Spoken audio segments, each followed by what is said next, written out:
8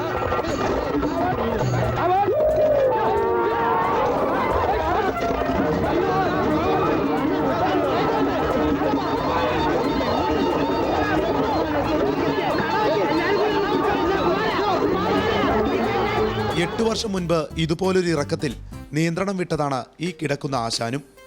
ഭാഗ്യത്തിന് മതില് പോയില്ല. ഡ്രൈവർക്ക് ചെറിയ പരിക്കൊക്കെ പറ്റി. അന്നു മുതൽ ഈ കിടപ്പു തന്നെ. മാഹി നഗരസഭയുടേതാണ് ഈ റോഡ് റോളർ.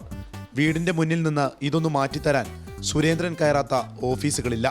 അവിടെ നിന്നെല്ലാം ലഭിച്ച മറുപടി ഇങ്ങനെ: ഓഹോ, ഇതാണോ കാര്യം? അപ്പോഴെല്ലാം ഈ വീട്ടുടമസ്ഥൻ തിരിച്ചു പറഞ്ഞു, എപ്പോഴും ഇങ്ങനെ പറയണമെന്നില്ല, ശരിയാക്കി തന്നാ മതി. മുനിസിപ്പാലിറ്റി പരാതിയൊക്കെ കൊടുത്തിട്ടുണ്ട്. ഒരു ടെൻഡർ എടുത്തിട്ട് അത് കൊടുക്കാൻ പറ്റുള്ളൂ എന്ന് പറഞ്ഞു. വീട്ടിലേക്ക് കാർ കയറ്റാൻ ഈ വണ്ടി കാരണം പറ്റുന്നില്ലെന്ന പരാതി വേറെയുമുണ്ട്. വലിയ വാഹനങ്ങൾക്കും ഈ വഴി പോകാൻ പറ്റില്ല. ഇതൊക്കെ കണ്ട് പരിസരവാസികൾക്ക് ഒന്നേ പറയാനുള്ളൂ: കൊണ്ടുപോകാൻ പറ്റുന്നില്ലെങ്കിലേ ഇവിടെ തന്നെ ഒരു കുഴി കുഴിച്ച് സംസ്കരിച്ചേക്ക്.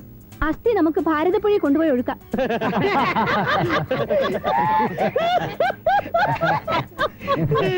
ഈ സാധനം അങ്ങനെങ്കിലും ഒന്ന് ഒഴിവാക്കി തരണം. അത്ര മാത്രമേ ഉള്ളൂ ആഗ്രഹം.